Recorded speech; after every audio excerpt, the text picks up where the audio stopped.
Je rappelle l'article 3 de la Convention des droits de l'enfant. Je ne sais pas si vous avez déjà lu la Convention des droits de l'enfant, mais est répété régulièrement que dans toutes les décisions qui concernent les enfants, l'intérêt supérieur de l'enfant doit être une considération primordiale. C'est pour ça que c'est une affaire sérieuse, cette histoire de protection.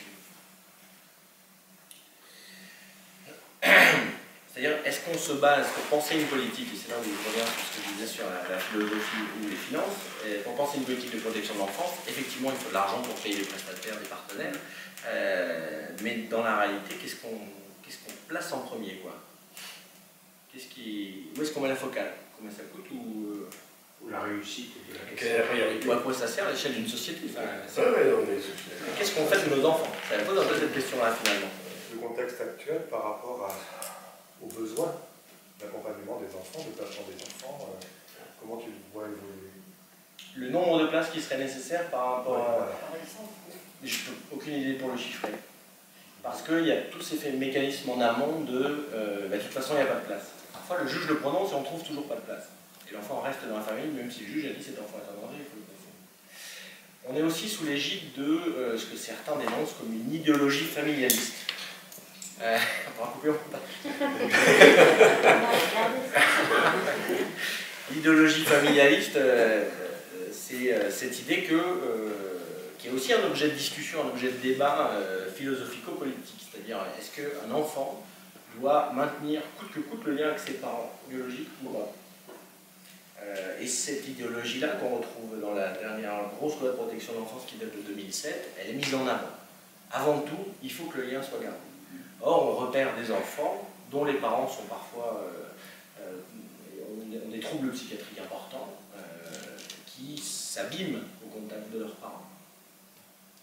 Le mot est un peu fort, mais c'est de ça qu'il s'agit. En tout cas, il y a énormément d'observations d'enfants qui arrivent à aller à peu près bien dans leur placement et puis au moment de la visite de leurs parents, qui se désorganisent, chez qui les symptômes reviennent, etc.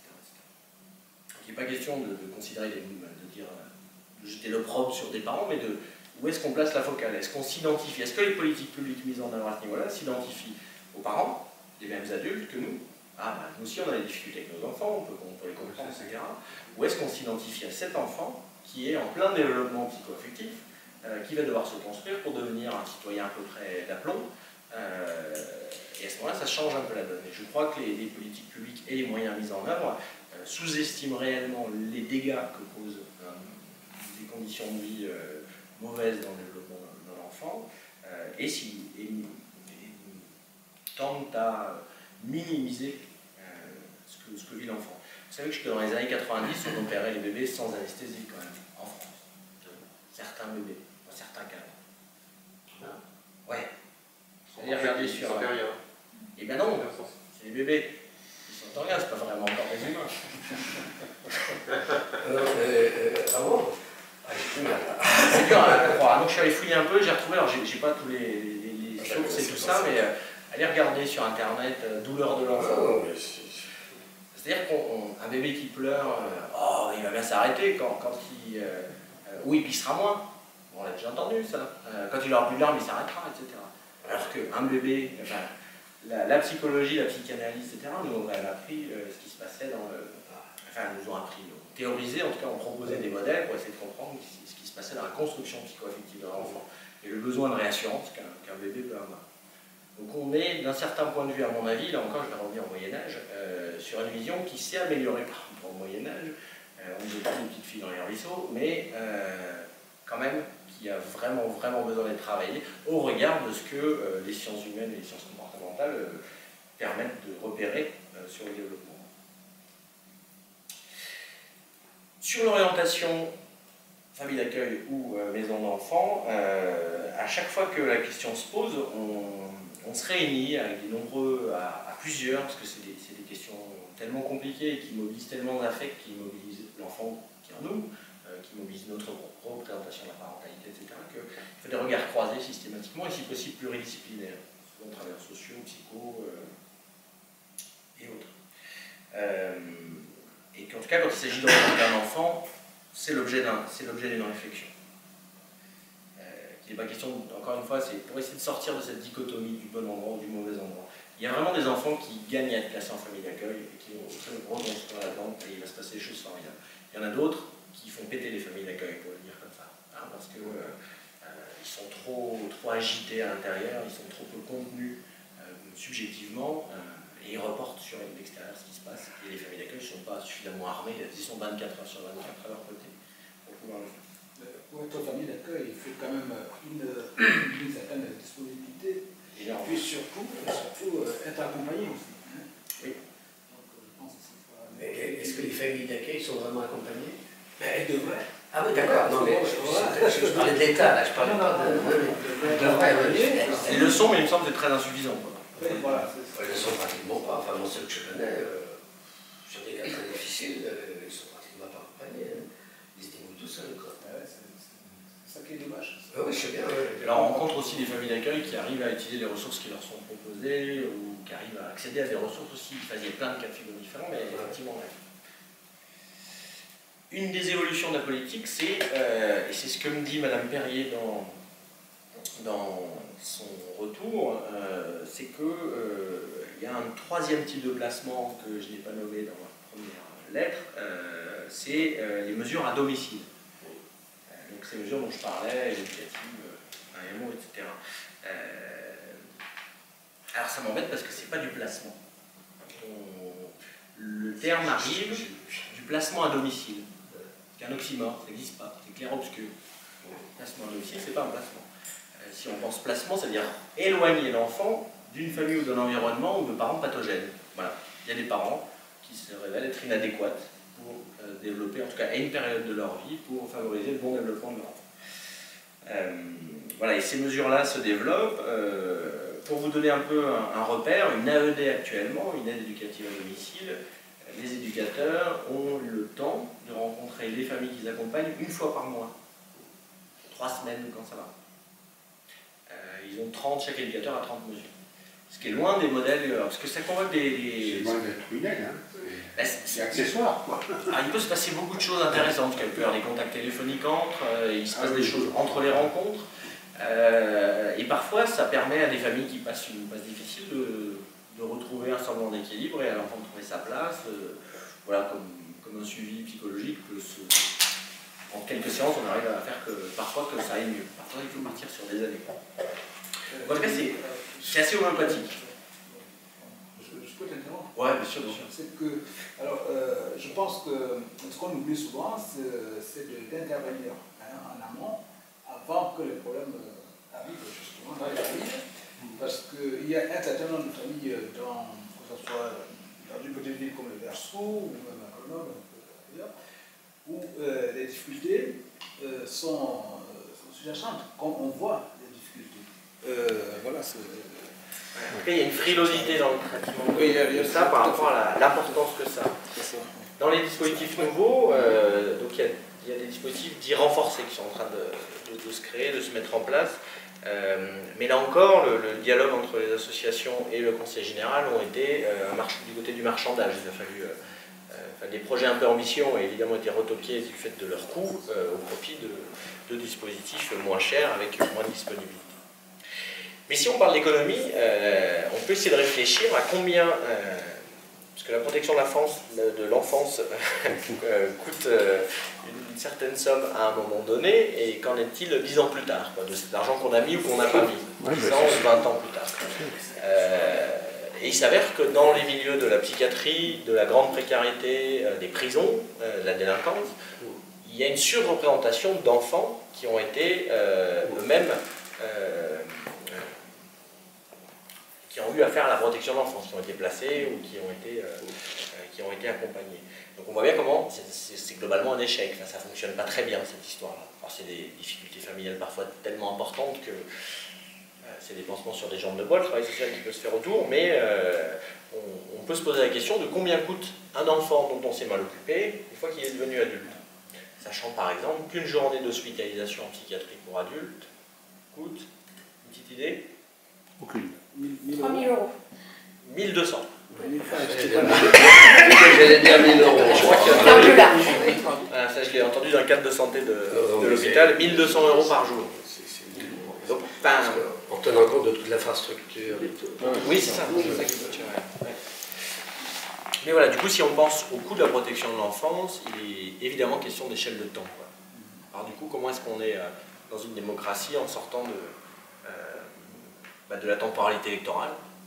Comment est-ce qu'on ose mettre en place des politiques qui feront qu'on ne sera peut-être pas réélu parce qu'elles ne seront pas populaires, mais qui seront utiles à une échelle plus large et une question un peu plus générale. Voilà, et puis je terminerai sur... en tout cas, juste pour conclure là-dessus, il me semble donc que la restriction... Alors, il n'y a pas vraiment... D'après Madame Perrier, je reprends et je crois ses propos, il n'y a pas de restriction du budget de la protection de l'enfance en tant que tel. Il y a une très légère augmentation. Mais par ailleurs, dans le contexte de crise qu'on connaît, on peut imaginer que les besoins sont, eux, en très nette augmentation. Il me semble que ne pas considérer suffisamment le budget, oui, très léger, ouais, 1,7%, m'a-t-elle dit. Oui, non mais d'accord. C'est pour ça que je dis c'est stationnaire. C'est stationnaire, c'est le chiffre, c'est l'INSEE, non, on est un peu moins de 1,7%. On est un peu plus, oui, non mais c'est comme ça. Ouais. On reparlera un peu, mais c'est vrai que c'est très important ça. Parce que mais du coup, c'est un coût humain, clairement, pour des enfants qu'on laisse dans des situations catastrophiques. Enfin, un coût humaniste, on va dire, un coût à notre humanisme. Et puis, c'est un coût sur du long terme, il me semble. Il me semble du coup que c'est une aberration économique aussi. Et puis, dernière chose, sur le champ de la précarité proprement dit, on en parlait un petit peu tout à l'heure. Je travaille dans ce champ-là depuis une petite dizaine d'années maintenant. Quand je suis arrivé, quand on entendait parler d'un enfant qui risquait de dormir dehors, c'était le branle-bas de combat. Hein, il y avait des gens qui arrivaient, il y avait des assistantes sociales, du conseil général ou d'ailleurs, et on trouvait une solution. Impossible de penser qu'un enfant dorme dehors. Quelle société serions-nous pour laisser dormir les enfants dehors, vous vous rendez compte? Aujourd'hui, il y a plusieurs centaines d'enfants qui dorment dans les rues à Grenoble, alors dans les rues, dans des bidonvilles, mais la différence est quand même assez ténue, parfois il y a un poil, quoi. Qui donne un peu de monoxyde de carbone. Il y a un gros bidonville par exemple à Grenoble, à Libère, c'est côté de Grand Place. À Grand Place. La friche à Libère, je crois. Ah oui, la friche à Libère, oui d'accord. Non, je n'avais pas compris. Et dans cet endroit, il y a plein d'enfants, il suffit de passer le matin pour voir des petits gamins. Plus de 50 personnes. Là-bas, je crois que c'était estimé à 300. 300 personnes. Et régulièrement, des questions se posent, étant donné la carence de place, sur des femmes qui sortent de la maternité avec leur bébé de quelques jours et qui retournent à la rue. Enfin, c'est quelque chose qui était inenvisageable. Et il faut dire aussi que ça n'intéresse pas grand monde, parce que la majorité c'est des Roms. Donc des gens, la majorité de quoi, du bidonville? Oui, c'est des Roms. Je suis même pas sûr que ce soit la majorité, parce qu'on a du mal à le chiffrer. Et puis... Enfin, il y en a beaucoup qui viennent au relais, ceux qu'on héberge. Ouais. Pour beaucoup sont des Roms.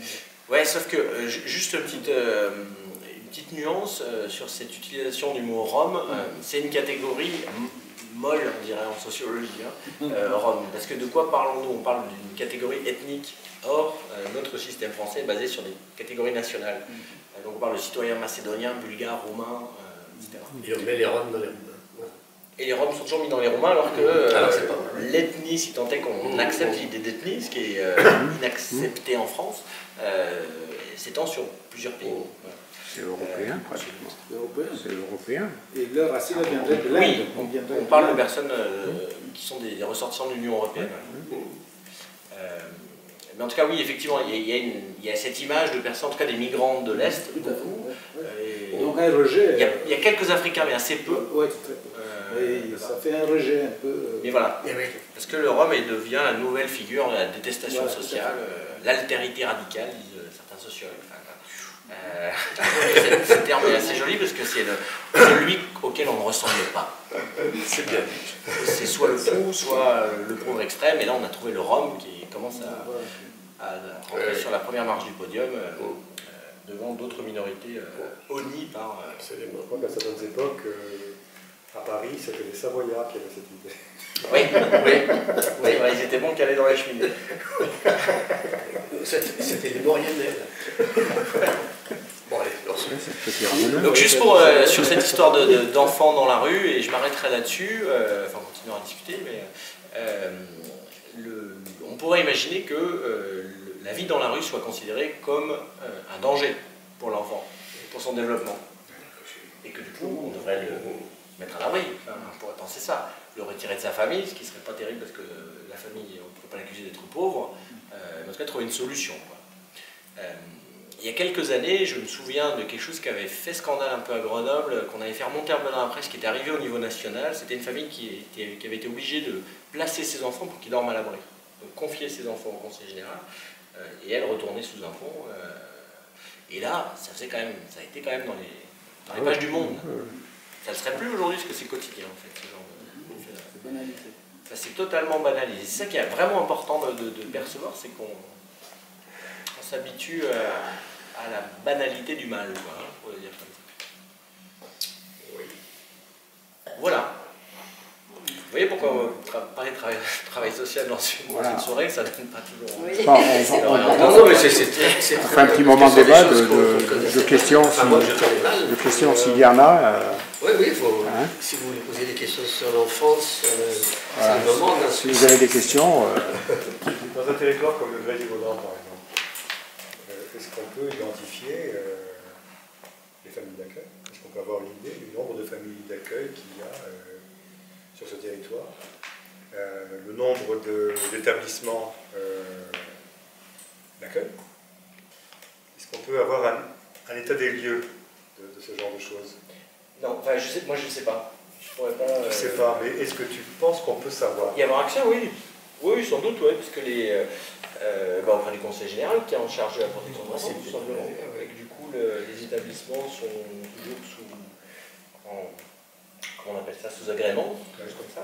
Donc, et la répartition des familles d'accueil dans le département entre les endroits qui sont plus favorisés que d'autres, est-ce qu'il y a des familles d'accueil à la Villeneuve? Est-ce qu'il y a des familles d'accueil dans le Grésivaudan? Voilà, comment ça se passe? Je crois que c'est oui aux deux questions, mais je ne sais pas si on peut avoir une carte des familles d'accueil, ce qui poserait le problème d'anonymat. Oui, il y a cette question d'anonymat, mais... Par bassin peut-être. Oui, par bassin. Oui, puis s'il y a des maisons, où elles sont? Oui, ça par contre, il n'y a pas de question d'anonymat. On pourrait imaginer que les familles d'accueil, c'est des endroits privilégiés dans le Grésivaudan, à Crolles ou ailleurs, qui ont des belles maisons, ou à Bivier, les enfants vont bien, et que, en fait, c'est peut-être pas toujours le cas. Non, c'est un métier d'être assistant familial. Du coup, si on travaille là, si on fait ça, c'est pas un métier qui est super rémunérateur, je pense, par ailleurs. Donc on touche sans doute pas les familles les plus aisées. Les familles les plus aisées, sauf dans les 30 qui travaillent ailleurs, ne font pas ce métier-là. Je sais pas si il faut aussi dire que, il peut y avoir certaines familles qui sont privilégiées et qui se disent, faire profiter les autres de accueillir les enfants. Ouais.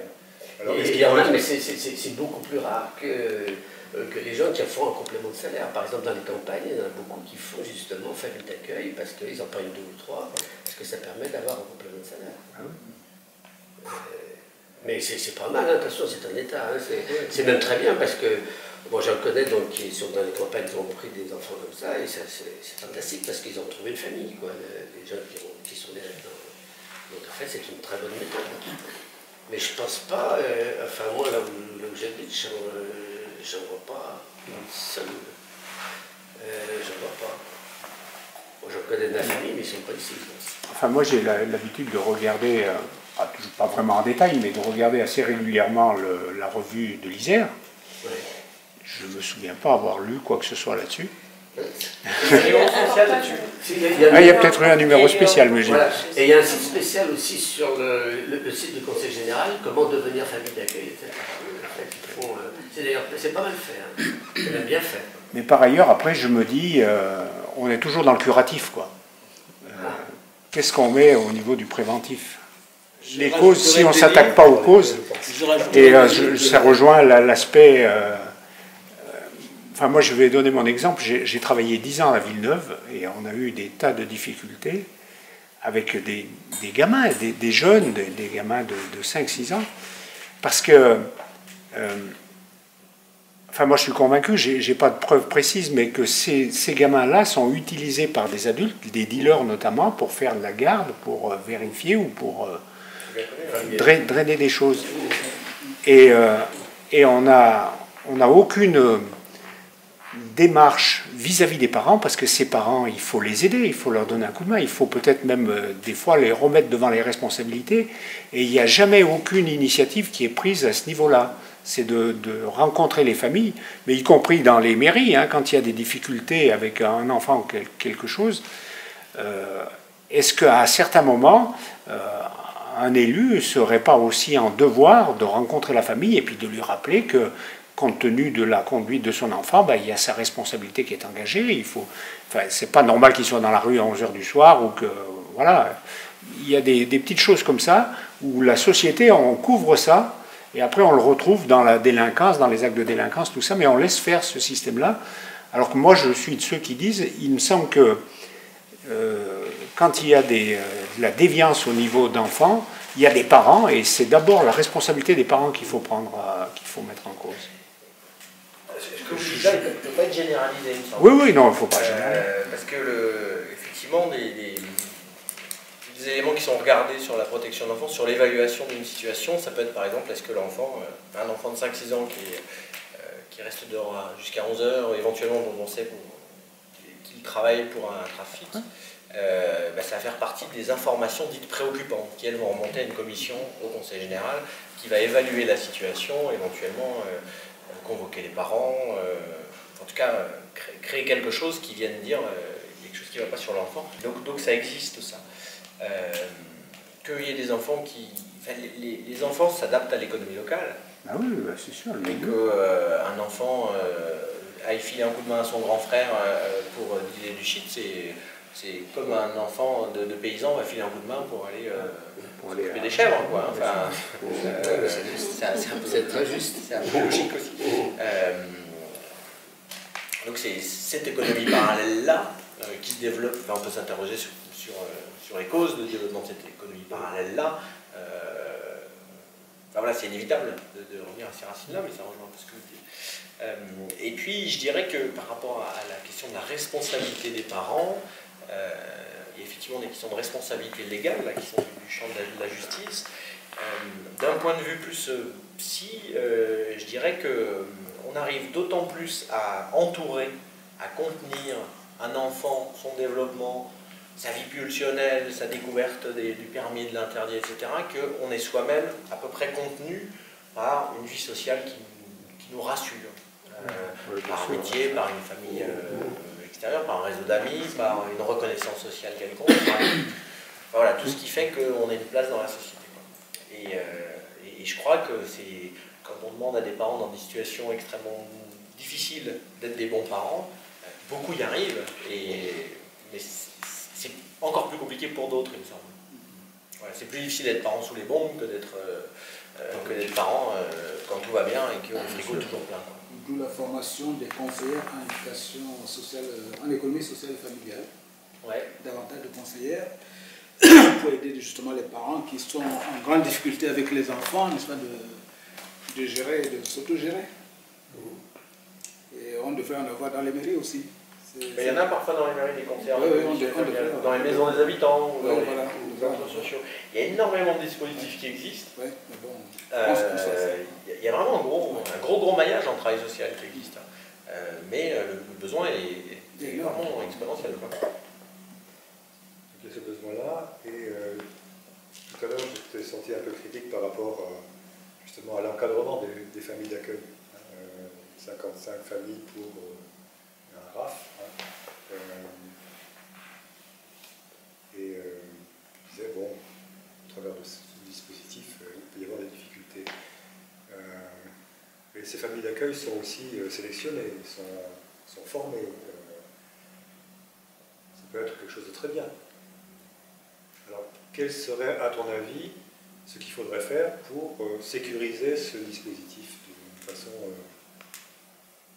de manière à le rendre plus accompagnant, plus positif. Ce sur quoi j'insiste, c'est la sous-estimation de l'importance de tout ça. Enfin, si on se décale un petit peu sur la petite enfance, pour le coup, s'occuper d'un bébé au quotidien, faire grandir un enfant, lui permettre de se fabriquer des bonnes choses à l'intérieur de lui qui vont le rassurer tout au long de sa vie. Enfin, on se rend bien compte quand on est adulte comment on traîne les boulets de notre petite enfance et de notre enfance.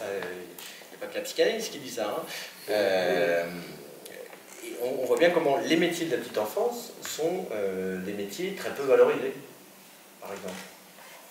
C'est-à-dire que globalement, mais c'est un changement culturel, l'enfant c'est important. Et c'est pas rentré dans la culture de l'enfant roi, bien au contraire.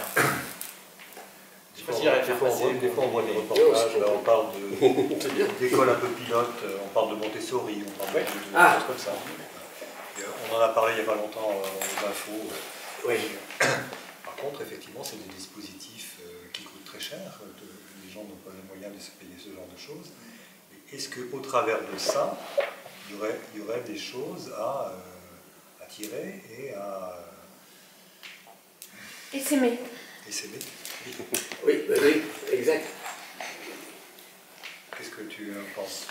Là, on est sur de la technique pédagogique. La référence à Montessori, etc., à Freinet, à un certain nombre de pédagogues qui ont inventé une manière de permettre aux enfants de se développer qui soit un petit peu plus intéressante que ce qui se fait dans l'éducation nationale moyenne. Donc là, on est plus du côté soit de la formation des éducateurs, soit de la formation des professionnels qui travaillent avec l'enfance de manière générale. Donc on est plus sur la question, il me semble. Hein. Oui, est-ce que les choses positives pourraient être adaptées à d'autres situations? On peut penser qu'elles le sont déjà, mais de manière très diverse suivant les endroits. Une maison qui accueille des enfants peut être imprégnée, si les professionnels qui y travaillent le sont, de la pédagogie Montessori ou autre. Et les maisons qui accueillent les enfants, est-ce que tu as repéré aussi des endroits pilotes par rapport à ça? Il y a des endroits où on travaille mieux que d'autres, oui. Vous en parlez? Il y a des endroits où on arrive à être pas trop maltraitant. On arrive à prendre les enfants dans ce qu'ils sont, on arrive à fonctionner dans la différence entre professionnels sans que ce soit trop destructeur. Et puis il y en a d'autres où l'institution ne tient pas le coup.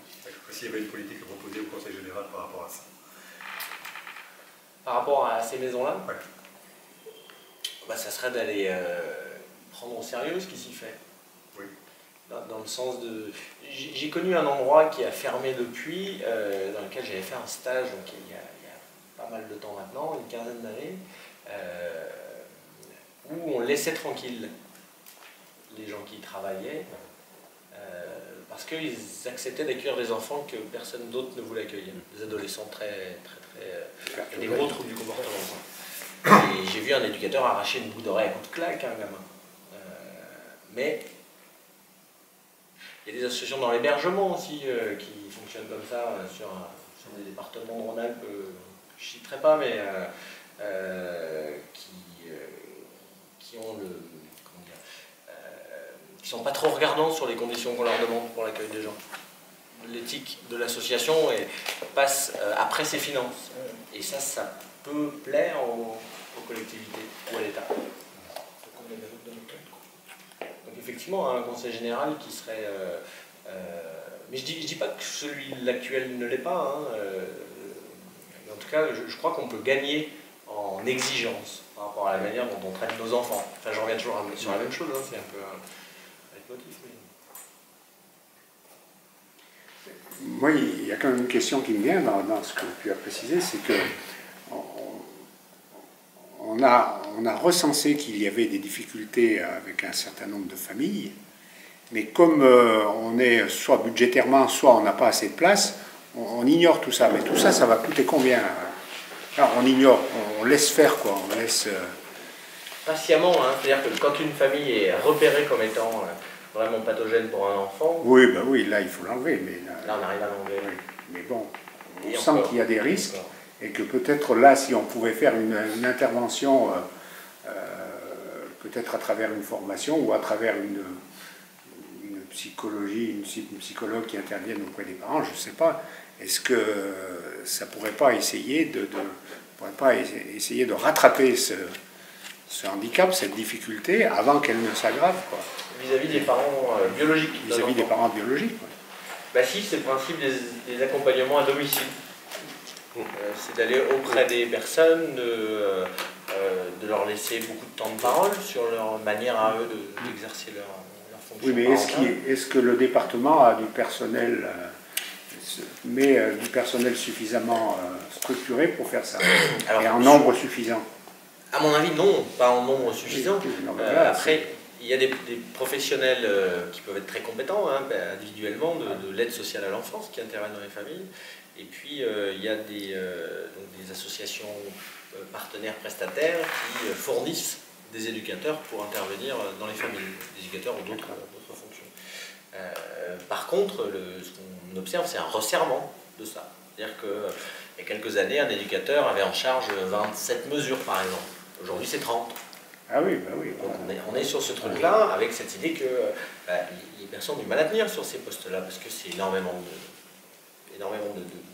d'investissement psychique, c'est pas évident de côtoyer des enfants en difficulté et des familles en difficulté, et énormément de temps passé auprès des personnes en ayant toujours cette impression de ne pas en avoir fait assez.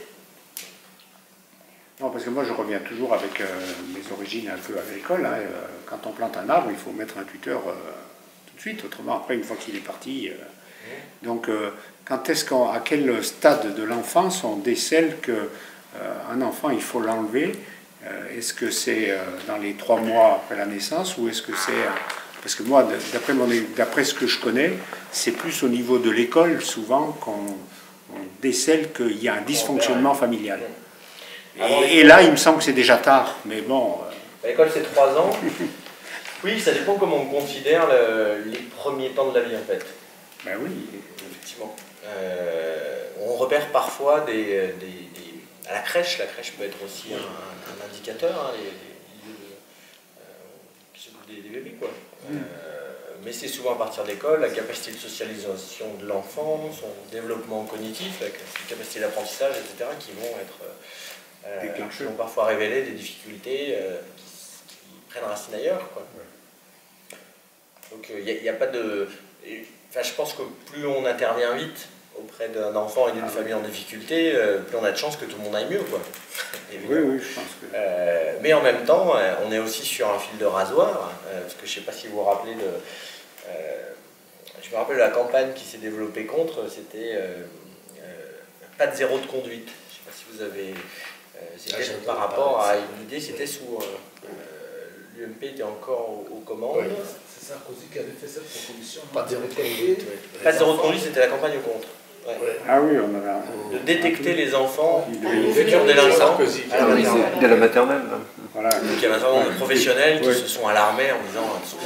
Voilà, donc on est sur quelque chose de difficile, puisqu'on peut être porter un regard de jugement sur des parents en difficulté, on peut porter c'est très difficile de se positionner. Enfin, il y a des écueils de partout, quoi. Comme sur toutes les questions complexes, en fait. Oui, puis on rentre dans l'intimité des Et on personnes. rentre dans l'intimité. Et puis qui serions-nous, quel que soit notre métier, pour dire ce que c'est qu'un bon parent? Enfin, oui. Voilà. Bon, je crois que c'est un qualificatif qu'on ne peut pas donner. C'est très compliqué, ouais. Il y a une formule de Winnicott qui est très utile, c'est un parent suffisamment bon. Enfin, une mère suffisamment bonne. Oui, voilà, suffisamment me paraît mieux adapté. Ça ne résout pas vraiment le problème. En tout cas, ce qu'on repère, c'est des enfants. Enfin, on peut repérer des parents que Maurice Berger qualifie d'inadéquates. Parce que, voilà. Mais à chaque fois, c'est l'objet d'une évaluation, une évaluation qui laisse toujours du doute, incertaine, et avec une dimension d'arbitraire. Il faut assumer ça quand on prend une décision. Parce que les juges font tous les jours, les juges des enfants. C'est difficile de juger des enfants aussi. Ce que ça soulève aussi, c'est le problème de la proximité. Enfin, le manque d'action de proximité, peut-être. Tout ça, non? De proximité. J'entends par là, quand tu dis, quand il y a un souci, ça remonte à une commission, au conseil général, enfin bon, c'est loin. C'est une structure, loin, quoi. Une machine. Ça va être long, ouais. Et puis le temps passe. Mais peut-être axer un peu plus sur la proximité, vraiment. Ouais, une autre évolution dans la dernière mandature, qui est intéressante à connaître aussi, les assistants sociaux qui étaient essaimés sur les quartiers grenoblois, je parle que de Grenoble, je ne sais pas comment c'est passé ailleurs, sur l'agglo en tout cas, ont été pour la plupart rassemblés. Hein, par exemple, j'espère pas dire de bêtises, parce qu'il y a eu beaucoup de mouvements en résistance et je ne sais pas ce que ça a donné, mais les assistantes sociales qui étaient sur Tesser, par exemple, sont désormais à la caserne de Bonne. Ce qui, par rapport à la question de la proximité, donc éloigné des enfants sur les gens, quoi. quand on sait comme c'est difficile, quand on est en difficulté sociale, d'aller voir l'assistante sociale, avec parfois des problèmes de honte, il y a énormément de non-recours au droit. Voilà, c'est des politiques à repenser, je pense, à cet endroit-là aussi. Par rapport aux questions de proximité, et d'accessibilité. D'accessibilité au droit. Proximité. Ouais. Il y a les maisons vertes, si les parents se sentent en difficulté avec leurs enfants, qui n'y arrivent pas, ils peuvent aller voir des maisons vertes, Les lieux d'accueil enfants-parents. Ouais. Voilà, où on peut discuter. Ouais. Mais je ne sais pas s'il y en a partout. Comme un domaine, par exemple. Oui, voilà. Oui, il y en a dans pas mal d'endroits. Et ça, c'est associatif ou c'est des... Ça dépend des endroits, c'est souvent porté par des associations, parfois par des CCAS. Ouais, donc c'est quand même aléatoire. Oui, mais le territoire est relativement bien couvert. En tout cas, il y en a beaucoup. Il y en a un certain nombre, mais effectivement, il y a des professionnels de l'enfance qui sont là pour accueillir des personnes qui viennent, mais pas forcément avec des problèmes d'ailleurs. Ils peuvent venir juste passer un moment, il y a un toboggan, les gamins jouent et on boit le café ou le thé avec un autre parent et on discute avec les professionnels. Mais ça peut être effectivement un accès à de l'aide de proximité. Ouais. D'autres interventions là-dessus? Robert, tu... Oui. Enfin, ce qui est quand même très important de noter, c'est que 50% du budget du Conseil général va pour le social. Alors, il est en partie, donc, ce qui vient d'être dit là, sur l'enfance-famille, donc il représente à peu près 10%. Alors, il y en a un autre qui est très important, mais là, je vais être très rapide parce qu'il n'y a pas grand-chose à dire, mais il est quand même très important de le souligner parce que c'est quand même lié au chômage et tout ce qui va derrière. C'est toute la partie cohésion sociale. Donc, en fait, c'est toutes les RSA, tous ces trucs-là. Et alors, pourquoi c'est important? Mais parce qu'il est en augmentation.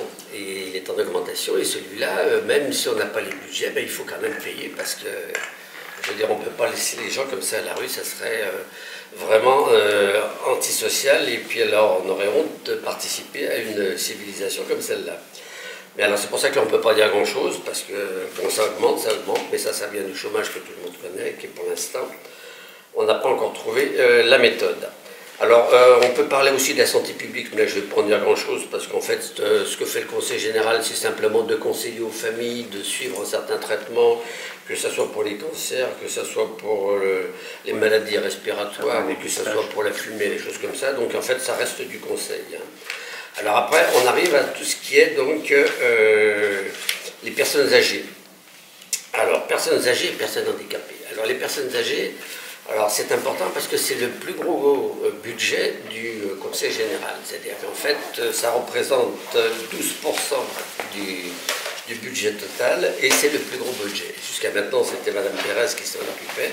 Et donc le budget, comme pour l'autre, en fait, est resté relativement stationnaire depuis 3-4 ans.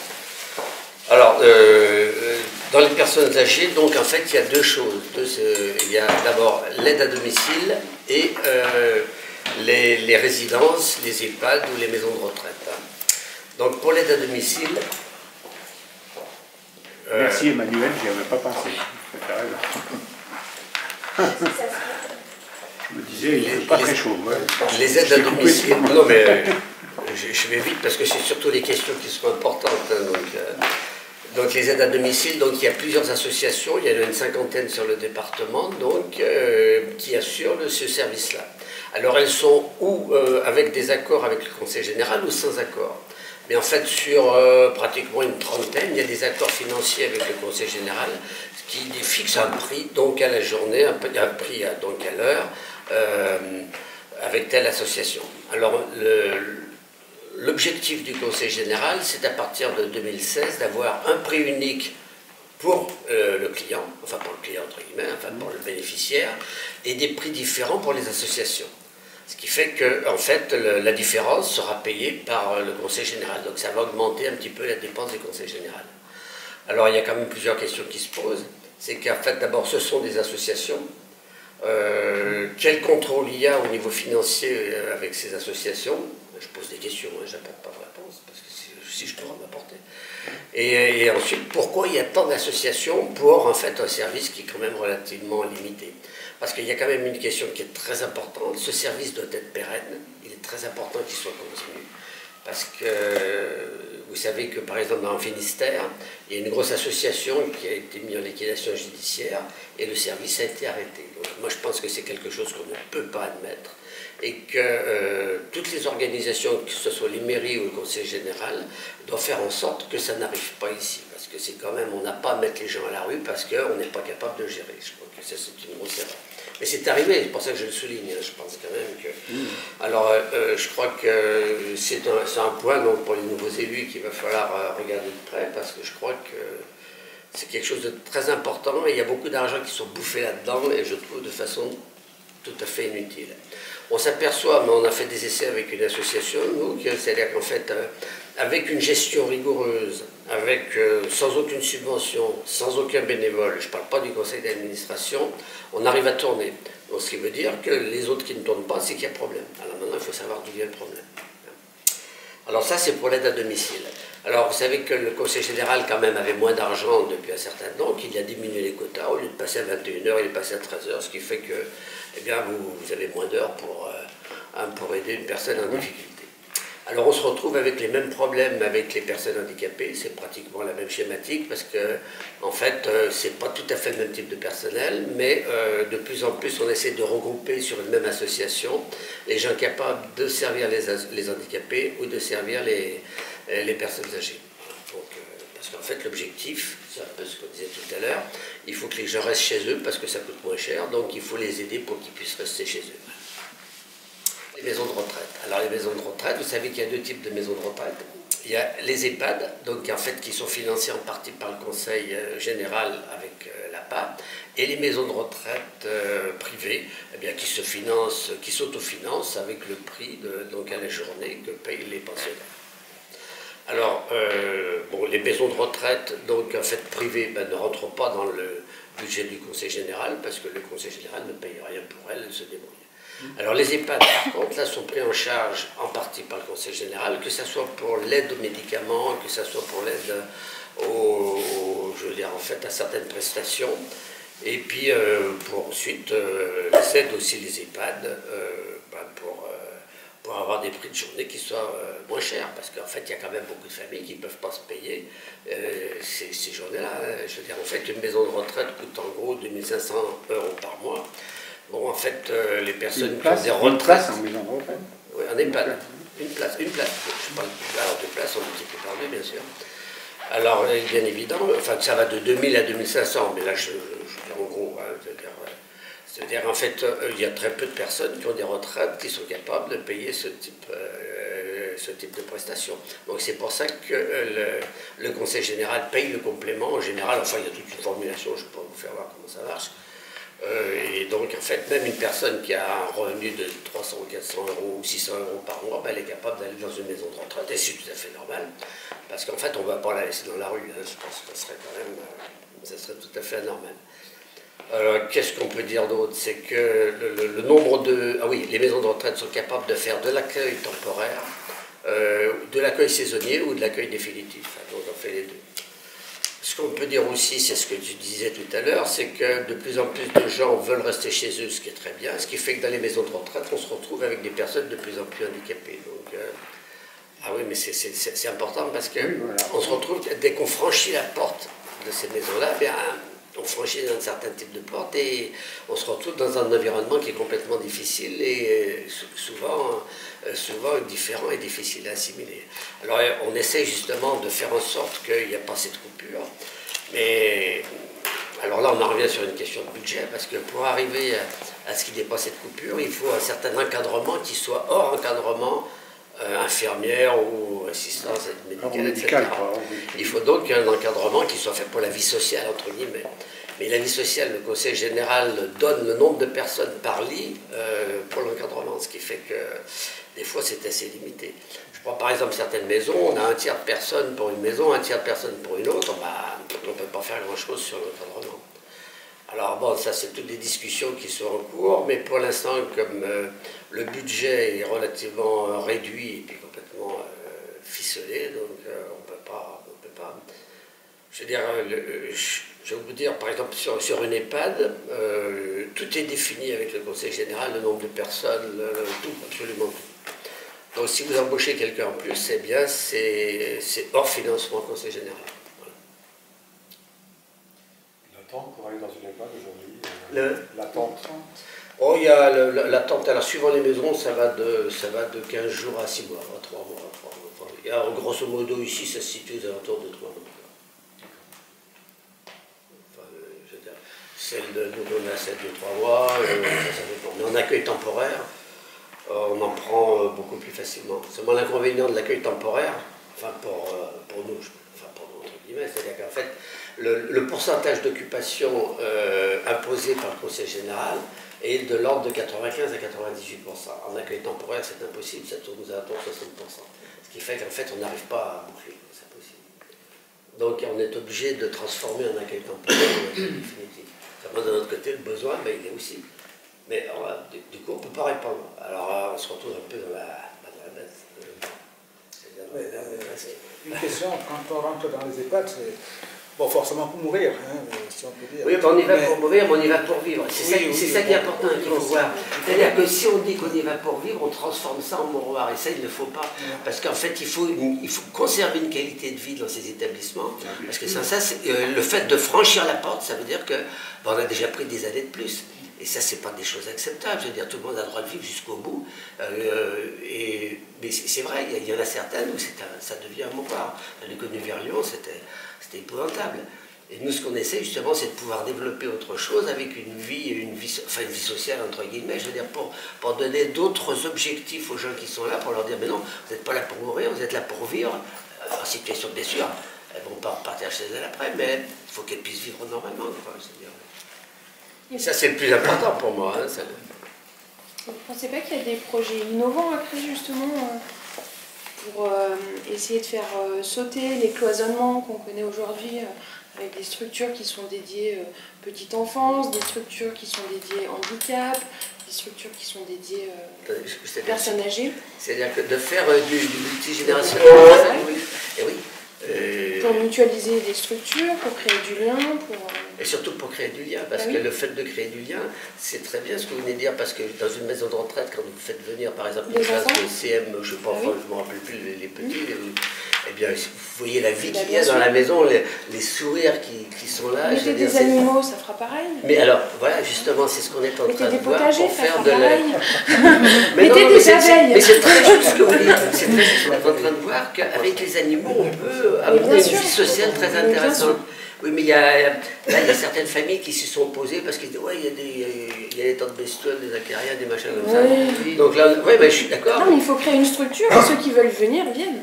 Voilà, tout à fait. Pas imposer, si vous voulez, ce qu'on essaie de voir, c'est que nous, au terme de la structure de l'EHPAD, je veux dire, on n'a pas les moyens. On n'a pas les moyens parce que ça sera au détriment d'autre chose. Alors, on ne peut pas dire ça va être au détriment d'une infirmière ou quelque chose comme ça. Donc, il faut que ça soit une structure associative qui puisse défendre ce genre d'affaires. Par rapport à l'endroit où j'habite, là, il y a une structure associative qui s'occupe de tout ça, toute la partie sociale, toute la partie des animaux. Et c'est vrai que ça donne une vie dans cette maison de retraite qui est très intéressante. Mais il faut encore avoir cette partie associative. Et ça pourra être impulsé par un conseil général? Ah, je suis tout à fait d'accord. Alors là, tout à fait. Il faudrait qu'il y ait des élus pour ça qui le font.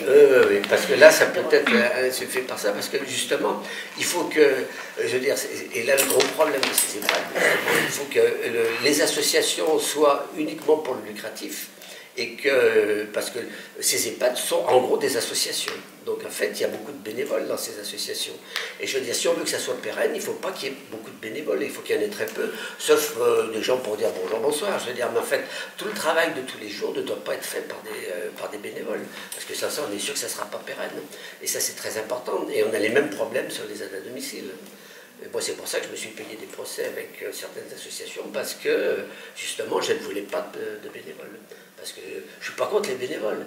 Je suis contre les bénévoles pour faire le travail de tous les jours. Et si on veut que ça soit pérenne, il faut que ça soit des gens formés et salariés. Et par contre, pour tout ce qui est la partie sociale, ce que vous venez de dire, je veux dire, en fait, ça peut être tenu par des bénévoles, parce que si on manque un jour, c'est pas grave, parce que, je veux dire, c'est de l'animation. Je sais pas que c'est, bien sûr, c'est important, hein, je ne veux pas minimiser.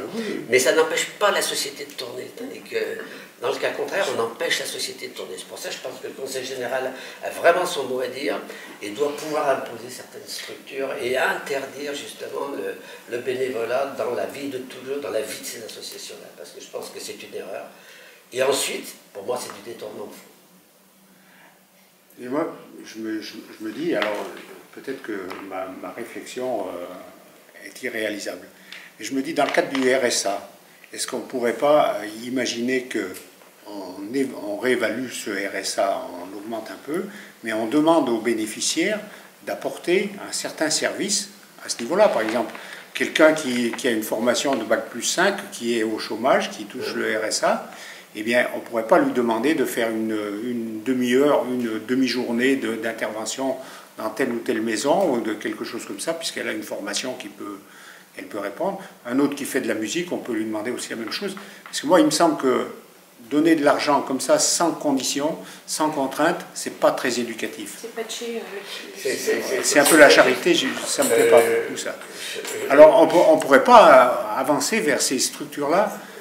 Je pense que c'est une excellente idée. Mais il faudrait que... je pense que c'est très bien, parce qu'à partir du moment où on rémunère des gens pour ne rien faire, on peut très bien leur dire, au lieu de pour ne rien faire, ça sera pour faire quelque chose. Oui. Moi, je pense que l'idée est excellente. Elle a été proposée, mais je veux dire, elle n'a pas suivi parce qu'il n'y avait pas la structure pour répondre, si tu veux. Mais je pense que ça serait très bien de proposer ça au Conseil général. Moi je pense que c'est une très très bonne question.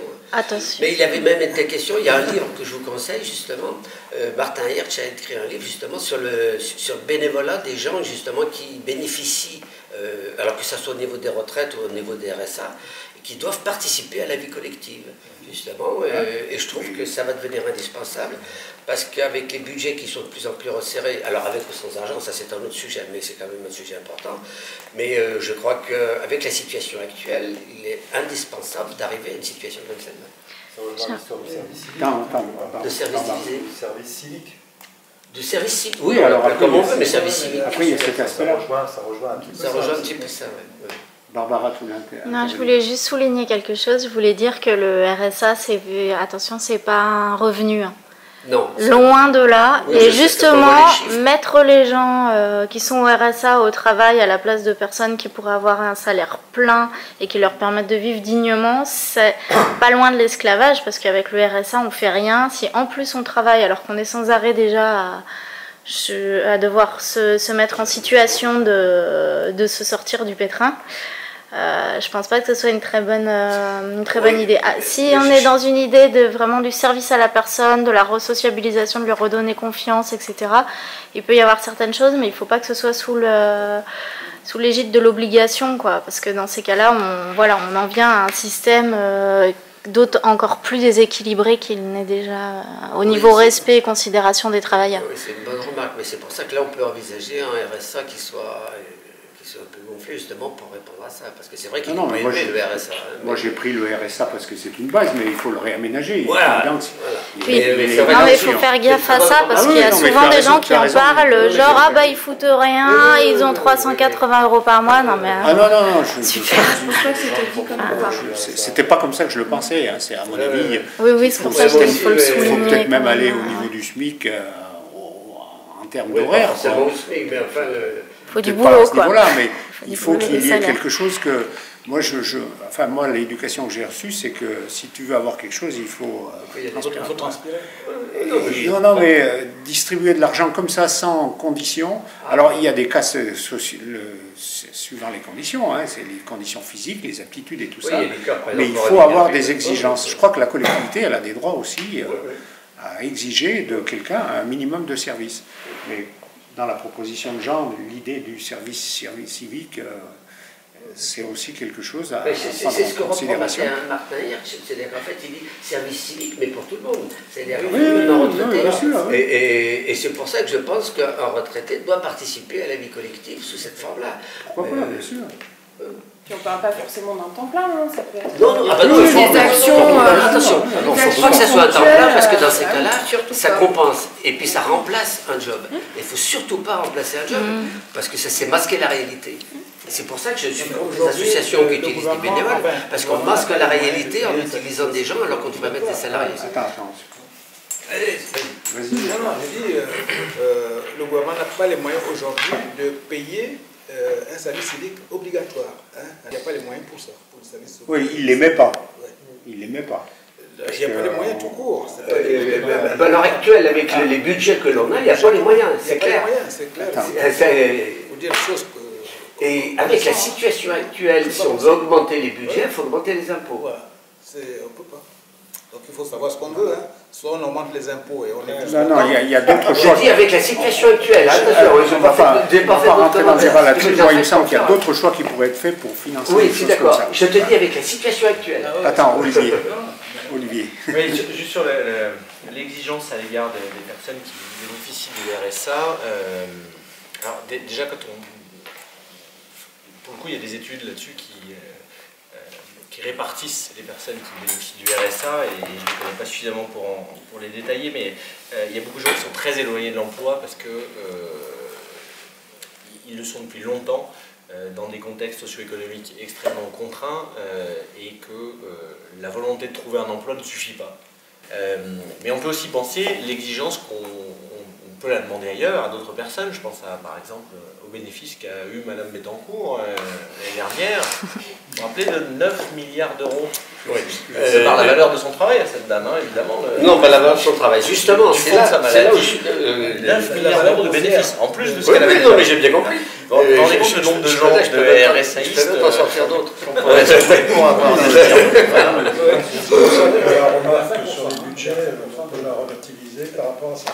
Absolument. 20% d'augmentation des salaires des patrons. On dit qu'on n'a pas d'argent, mais en fait, il y a des gens qui ne sont pas à 1 milliard près. Et les gens qui ne sont pas à 1 milliard près, voilà. Ce serait beaucoup plus efficace que d'aller embêter les gens. Ah ben, je suis d'accord. C'est pour ça que j'insistais tout à l'heure en disant, dans la situation actuelle, sur les questions de santé, par exemple, le PDG de Sanofi a pris un petit 2 millions d'euros en arrivant, en prenant son poste récemment. La prime d'accueil. Oui, mais tout ça c'est payé par... J'ai vu ça. Et c'est sur 3 ans, c'est dans des EHPAD. Sur 3 ans, c'est 5 millions qui sont prévus. Oui, voilà. Oui, non, mais alors attends, si on parle là-dessus, là, oui, non, mais vous en sortir d'autres. C'est pour ça que je dis, quand Benjamin dit il n'y a pas les moyens, il y en a, il faut les chercher. Non, oui, mais il faut faire une répartition différente. Ben oui. Il y a d'abord... bon, c'est pas le sujet. Je ne vais pas partir là-dessus. Mais je suis d'accord. J'irai même beaucoup plus loin. Pour revenir sur le sujet... Il y a d'autres questions, d'autres interventions. Oui, non, mais je suis...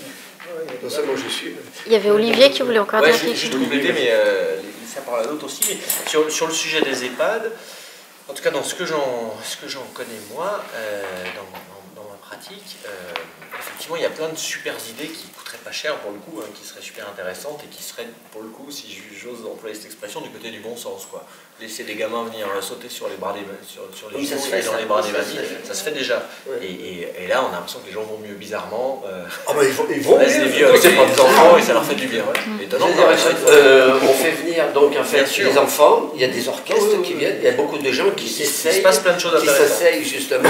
Mais si, alors il y a une histoire des animaux. Alors il y a une réticence, mais je trouve ça dommage parce que les animaux c'est fantastique. Je crois que il y a une réticence hygiéniste à ça aussi. Oui, il y a une réticence. Mais s'il y a des gens qui ont des idées, je veux dire, moi je trouve ça. Mais les idées ne manquent pas, je crois, de ce côté-là. Mais juste sur la réalité du quotidien des EHPAD, comme tu le disais tout à l'heure, le nombre de soignants par résident est extrêmement contraint. Complètement contraint. Et quand on écoute des soignants en EHPAD, et quand on regarde alors là je pense qu'on pourrait vérifier avec des chiffres pour le coup, le nombre d'arrêts maladie et de burn-out dans ces milieux-là est très très élevé aussi. C'est-à-dire que les soignants qui sont au quotidien... Pas tant que ça. Ah, sur les arrêts maladie et tout ça. Je pense qu'il est beaucoup plus élevé sur les aides à domicile. D'accord. D'accord. Non, mais ça veut dire qu'il n'est pas dans les un chiffre après. D'accord. C'est-à-dire qu'en fait, on tourne si c'est globalement très élevé, ça dépend. Oui, globalement, il n'est pas tellement élevé sur les EHPAD, alors que sur les aides à domicile, il est très très élevé. Juste pour finir, non mais je répondais à la question. C'est pas le même genre de personnel, souvent dans les aides à domicile et le personnel qui est recruté. Non mais je répondais en chiffres. C'est pas la même réalité. Je faisais pas l'analyse. Mais la réalité des professionnels. Après, je m'arrête, mais juste sur la réalité des professionnels qui sont là-dedans, c'est cette impression, là encore, de n'avoir jamais le temps, de devoir faire encore plus des toilettes de personnes qui sont des moments un tout petit peu intimes, un petit moment délicat pour s'occuper de la personne. Enfin, ça nous dit comment notre société traite nos vieux. Enfin, on peut regarder l'image de notre société de la manière dont on traite nos vieux, de la manière dont on traite nos enfants. Oui, mais comment est-ce qu'on en est arrivé là, quoi, pour traiter nos vieux de cette façon? Moi, je pourrais peut-être rebondir là-dessus. Jean voulait intervenir. Simplement, on parlait dans les EHPAD des enfants, des animations, des orchestres. Je crois qu'il y a un certain nombre de personnes âgées qui sont à domicile et qui sont particulièrement isolées aussi. Et que cette visite, cette vie à amener chez elles, les gamins qui pourraient leur rendre visite, je crois que ça c'est aussi des choses à développer, pas simplement dans les EHPAD, mais aussi pour sortir les personnes âgées de l'isolement dans lequel elles sont chez elles. C'est ton programme. Non mais ça c'est très... Alors il y a une association qui avait été... qui avait essayé de se monter justement pour faire de l'assistance, enfin pas de l'assistance sociale, mais je veux dire en fait pour faire du contact avec les personnes âgées. Et puis, finalement, ça n'a pas joué. Et ça, je pense, ça peut faciliter, je pense aussi, le travail des aides à domicile. Je suis africain et je sais que je suis assez critique vis-à-vis des Européens par rapport aux personnes âgées, donc qu'on ne veut pas voir et qu'on ne veut pas garder avec soi dans les maisons. Des gens qui ont travaillé toute leur vie, qui sont occupés des enfants, et puis après ces enfants les rejettent d'une certaine façon. Donc dès qu'on peut, on les met dans une maison dans les EHPAD, ou alors on les ignore complètement, on passe une fois tous les 2 mois, 3 mois, pour voir s'ils vont mieux, ou ils sont sur le point de mourir, ou s'il faut faire le partage de l'héritage tout de suite ou pas, ou les dissimuler aussi. Mais dans les sociétés africaines, généralement, les vieux sont des personnes, je dirais plutôt très précieuses. Je n'attendais pas la remarque, mais c'est vrai. Très très précieuses. Absolument. Et il n'y a pas de couple. Et je dirais même que les gens se les disputent. Ouais. Donc chacun veut les garder. Je sais que mes frères et sœurs se disputaient parfois parce que c'est elle qui gardait davantage la mère et pas l'autre, ainsi de suite. Alors ici c'est une charge et ça franchement je trouve ça très ridicule et puis insupportable. Oui, j'allais dire c'est presque honteux, mais... C'est presque Alors c'est pour ça que ce qu'on projette aussi de faire, c'est d'aider ce qu'on appelle l'habitat intergénérationnel, comme il y en a un par exemple à Pochara, où on retrouve des personnes jeunes, des personnes handicapées, et même une structure qui est capable d'aider la personne âgée si jamais il y a des problèmes de santé. Et c'est justement, ça fait partie du programme qu'on essaye de développer. Enfin bon, excuse-moi, je t'ai pris la parole, c'est plutôt toi qui aurais dû le dire. Ça existe aussi à Kroll. À Kroll, et puis il y en a à Grenoble aussi, il y en a quelques-unes. Et justement, Kroll est très, très impliqué là-dedans. Et je crois que c'est un projet qu'il faut absolument développer. Il va y avoir une conférence au mois d'avril justement là-dessus, avec Claude Fage. Et je crois que... Enfin bon, excuse-moi, je t'ai pris la parole pour ça. Et je crois que ça fait partie de notre programme de développer ça, parce qu'il faut développer ce qu'on disait tout à l'heure, c'est l'intergénérationnel, et surtout permettre aux personnes âgées de vivre avec des jeunes, avec des vieux, etc. Et non pas vivre dans une maison ou un appartement complètement isolé sans rien voir à côté. Si on peut rester dans sa famille, c'est possible. Dans la mesure du possible. Alors c'est pour ça qu'on conseille aux gens qui ont par exemple des maisons ou des appartements de pouvoir accueillir, je veux dire, quand on est plus âgé, de pouvoir accueillir des personnes plus jeunes qui peuvent rester indépendants mais qui permettent d'avoir une sorte de vie de famille avec des jeunes et des vieux. Alors il y a même des associations, ça fait partie du programme que l'on défend justement, qui permet d'aller dans ce sens-là. Emmanuel. Oui, tout à l'heure Olivier, tu disais il y en a plein des idées. C'est vrai, il y en a plein des idées. Moi, je fais partie d'une association sportive sur Villarbonneau qui porte justement un projet dans ce que je vous ai énoncé tout à l'heure. Alors la question, puisqu'on est dans le cadre des élections, comment on fait pour faire émerger ce type de projet innovant et comment on fait après pour pouvoir les porter et les soutenir? En interrogation. Je veux dire, si c'est sportif, par exemple, donc il y a le Conseil général a une partie pour les sportifs, donc en fait, il peut prendre, enfin, il peut examiner la chose. Parce que pour l'instant, ils sont tous en retrait parce qu'ils attendent les nouvelles élections, quoi. Ils attendent de savoir comment ça va se structurer. Et après, maintenant, je ne sais pas, sur les nouveaux non, mais je élus parle pas qui dans le décideront cadre actuel, hein, je parle dans un futur. Oui, mais dans le futur, après... C'est mener aussi des actions en mettant en place des conseils cantonaux au niveau du canton, c'est-à-dire qu'il y ait une proximité des élus avec les habitants qui peuvent porter des projets et justement en discuter de ce genre de lieu qui permettrait d'avoir la présence des élus de façon régulière avec une interaction avec les habitants. Et par exemple, on parle souvent de de la somme à disposition de chaque conseiller généraux qui peuvent utiliser l'enveloppe, qui peuvent utiliser à discrétion sans justifier de cette utilisation. Et ça, on souhaite que ça disparaisse. Et ça peut aller, par exemple, justement... Mais tu as bien dit que ça disparaisse, c'est ça. Non, mais c'est important de souligner. Que ça disparaisse et que ça puisse être, par exemple, remplacé par des budgets participatifs qui peuvent aider à des projets dont... Alors, pour votre information, ça peut être enregistré de deux façons. C'est écrit. Non, mais c'est important de enregistrer de deux façons, soit dans le cadre de ces comités cantonaux de transparence, soit par une commission au niveau du département, aussi transparente. Oui, parce que si on fait une petite synthèse de ce qu'on a dit par rapport au troisième âge, aux personnes âgées, il n'y a pas une solution, il n'y a pas une piste, il y a une diversité de choses à mettre en route ou à structurer un peu mieux, de façon à ce que on puisse vieillir de la manière la plus confortable possible. Non, pas confortable, saine. Saine.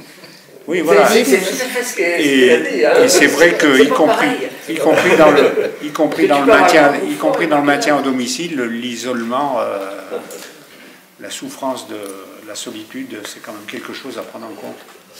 Dans un projet innovant, on peut envisager de mettre une crèche à côté d'une maison de retraite, à côté de personnes handicapées, à côté de... Ça s'est fait dans des endroits et des parents qui se sont plaints parce que ça traumatisait leurs enfants de voir des rues. Parce qu'ils n'ont pas l'habitude, justement. Dans ce cas-là, ce sont les parents qui sont traumatisés, ce ne sont pas les... Je pense que c'est les parents qu'il faut soigner. Oui, c'est les parents qu'il faut soigner. Mais en tout cas, ça dit l'état de oui, l'état d'esprit. La peur. Non, mais ça décrit un peu ce que tu dénonces. Parce que ma femme s'occupe aussi de l'animation d'une maison de retraite en tant que bénévole, donc dans le sens que je viens de dire. Elle a amené ma petite fille. Est-ce que vous voulez supprimer? Non, je ne veux pas le supprimer. Non, ah non, c'est mal compris. Hein. Je suis au contraire pour le développer, mais la finance de la maison de retraite ne me permet pas. Oui, au contraire, mais je veux dire, ma femme s'en occupe, mais je dirais, c'est bénévole, c'est dans la structure de la maison de retraite, mais c'est pas financé. Quoi, mais ils font des tas de trucs. Hein. Elle a amené ma petite fille qui était haute comme ça, elle peut vous dire qu'elle n'a pas fait la gueule pour aller voir les personnes âgées, hein. Ni les personnes âgées d'ailleurs. Hein. On peut conclure là-dessus. Est-ce qu'on peut rentrer un peu plus dans des questions de programme? Est-ce que vous avez des questions dessus? Est-ce qu'on peut reprendre un peu sur les transports, sur la ruralité, sur la préservation des terres agricoles? Enfin bon, il y a toute... je sais pas... En liaison avec les personnes âgées, les enfants. Forcément, tout est lié. C'est une autre question. C'est une autre question. Mais pourquoi pas un thème aujourd'hui, mais effectivement, ça n'empêche pas d'avoir des questions sur d'autres choses. Il faut en profiter. Je pense que le programme est suffisamment développé et porteur de sens pour des gens qui sont là et certainement déjà convaincus. Moi, je voulais, par exemple, revenir sur les transports parce qu'il y a d'autres programmes que vous allez avoir connaissance ou d'autres fiches de renseignement qui précisent qu'ils veulent remettre en route l'élargissement de la 480, continuer la A51, refaire la rocade nord. Enfin bon, je rappelle que il y a je ne sais pas combien de millions déjà qui ont été investis dans les études par le département et que à la fois le commissaire enquêteur et le tribunal administratif a rejeté. Donc voilà, on est prêt à en remettre une couche, quoi. Je voulais préciser que nous, on n'est pas du tout ouvert à cette idée-là. Et qu'il nous semble que, peut-être Didier, tu peux aller un peu plus loin, il nous semble que pour nous, la priorité, peut-être un jour, il faudra faire des choses structurantes comme ça. Mais pour l'instant, on se dit, il vaut mieux structurer le mieux possible les transports en commun, de façon à faciliter les transports et à éviter de continuer la pollution, les embouteillages qui énervent tout le monde et qui empêchent de vivre correctement, plutôt que de faire encore des investissements qui ne paraissent pas aujourd'hui appropriés. Comme on peut parler aussi du Lyon-Turin, est-ce que c'est une priorité? Je ne sais pas. Moi, j'avais envie de dire, je vais aussi revenir sur les transports, par rapport au Lyon-Turin, il me semble que l'idée c'était pour les marchandises, mais pour les marchandises, on a agrandi un tunnel qui existe déjà, qui est utilisé à peine à 20%, et qui en plus, je pense qu'on est parti sur une organisation qui ne me convient pas, parce que c'est idiot de charger des camions sur les trains. Je pense qu'il faut charger la marchandise sur les trains, donc des conteneurs, parce que ça arrive en général à Marseille ou au Havre en conteneurs, plutôt que de charger un camion, parce qu'on a un tiers de tonnage qui est transporté pour rien. Et il a fallu en plus faire des wagons spéciaux, élargir les tunnels, tout ça, pour... je pense que c'est une démarche qui, à mon avis, ne me paraît pas économiquement et logiquement soutenable. C'est-à-dire qu'on est dans un... enfin, je peux en partir sur ce débat-là. C'est un coin très particulier sur l'organisation française de la SNCF. Je veux dire, en fait... Oui, mais ça... Oui, non, mais je veux dire, le problème de la réalité, là, ce qui veut dire que c'est pour ça que c'est pas du tout idiot d'avoir fait des wagons qui peuvent avoir des camions. C'est le fait que le problème de fond, on ne le regarde pas parce qu'on regarde que les petits à côté. Et je veux dire, en fait, la multiplication du nombre de camions vient du fait que le transport ferroviaire n'est pas adapté. Enfin, c'est pas qu'il soit pas adapté, il est structurellement pas adapté. Et ça, je pense qu'il va falloir justement le revoir parce que je crois que c'est très important. Mais c'est vraiment un travail de fond. C'est un travail de fond qui n'a rien à voir, je pense, avec les wagons qui portent les camions. Moi, je pense que les wagons qui portent les camions, c'est pas mal du tout, hein, parce que ça permet de dégager. Le seul problème, c'est que l'histoire du fond, ben, on ne la regarde pas. Non. Moi, je m'occupais des transports, on faisait venir des trucs, pourquoi par camion, parce que on s'apercevait que le prix, que ce soit le prix du chauffeur, enfin le prix du kilomètre, la tonne transportée est nettement plus élevé avec la SNCF. Donc, bah, on ne passe pas par la SNCF, quoi. Et c'est dommage, parce qu'en fait, on a un réseau qui est quand même de très bonne qualité, on a tout ça. Je crois qu'il faut plutôt regarder ça. Il faut développer les autres alternatives. Non, il faut utiliser le réseau de la SNCF, mais avec d'autres conditions. Voilà. Bon, ça, c'est... Oui, ça, c'est pas le département qui peut gérer ça. Mais c'est basique parce que je trouve que là, on a moins de 20% hein, sur l'histoire des camions. On tournait à 15%, quelque chose comme ça. Et alors que je prends des pays comme la Suisse, ont imposé, mais avec un prix du kilomètre qui n'est pas du tout le même, tonne kilomètre qui n'est pas le même, et ont imposé dans certaines régions d'avoir le transport ferroviaire et non pas le camion. Et c'est possible, c'est possible. C'est ce qui fait que tous les camions étrangers passent par la France et pas par la Suisse. Oui, mais je veux dire, il faut savoir ce qui pollue, quoi. Qu'est-ce qui pollue? Bien sûr, oui. Ce qui pollue sont les avions et les camions. En fait, il faut... Qui peut s'attaquer au lobby routier et risquer la grève des routiers? Oui, mais là, alors... oui, mais si on ne s'attaque à rien, on ne fait rien. C'est l'éternelle question. Alors, si je parle là-dessus, après... Moi, je me dis... Non, mais je pense que pour une fois, je suis assez d'accord avec Ségolène Royal qui dit qu'il ne faut pas que l'écologie soit une punition. Et il faut proposer une alternative. Donc c'est pour ça que le travail à faire, c'est ce que tu disais, Robert, c'est que c'est avec la SNCF, il faut remettre le rail en fonction et faciliter le transport de rail pour qu'on puisse déplacer le système de transport. Et avec des pertes d'emploi chez les routiers. Oui, mais on les reconvertit, mais ça c'est l'éternelle question. Si on continue sur les renouvelables, si on arrête nos centrales nucléaires, Areva, il va... Mais qu'est-ce qu'on attend pour se former, pour préparer, pour démanteler les centrales justement? Parce que ça on ne sait pas faire et il n'y a pas de structure non plus qui est prévue pour ça. Alors que, voilà. Non, les centrales nucléaires, on n'a pas la volonté de le faire. Non, mais non seulement on n'a pas la volonté, mais on ne sait pas le faire. Je veux dire, en fait, il y a des centrales d'ancienne génération qu'il est important d'arrêter. Et techniquement, je parle pas au niveau du principe. L'exemple de Fessenheim est un exemple flagrant. Bien sûr. Non, mais je parle que Fessenheim. Non, mais c'est pour ça que je dis, à un moment, il faut s'attaquer au vrai problème. Ah, mais il faut s'attaquer au problème de fond. On met toujours des emplâtres sur les jambes de bois, mais... oui, mais il y a un gros problème social, l'histoire de la SNCF, ce qui est important. Parce que moi, quand j'ai commencé en 65 mon apprentissage, je travaillais à Lancel. Il y avait je travaillais à Lancel, j'avais un petit atelier en ébénisterie. Et il y avait le wagon qui partait de la gare, qui montait aux papeteries, et on le déchargeait avec le kaolin. Le bois, pareil, ça montait par le train.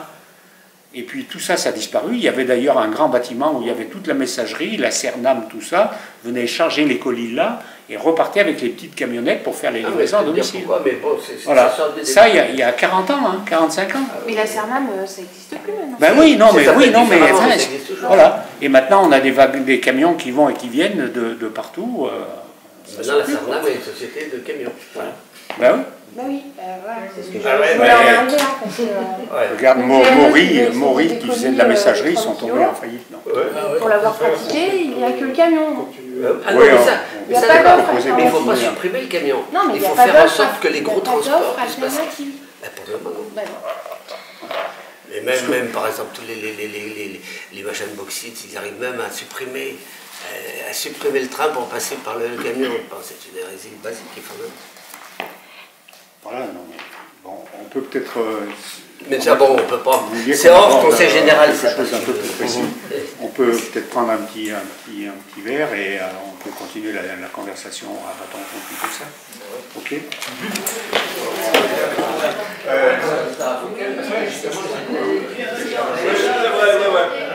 Je l'ai lu, ça. Comment il s'appelle?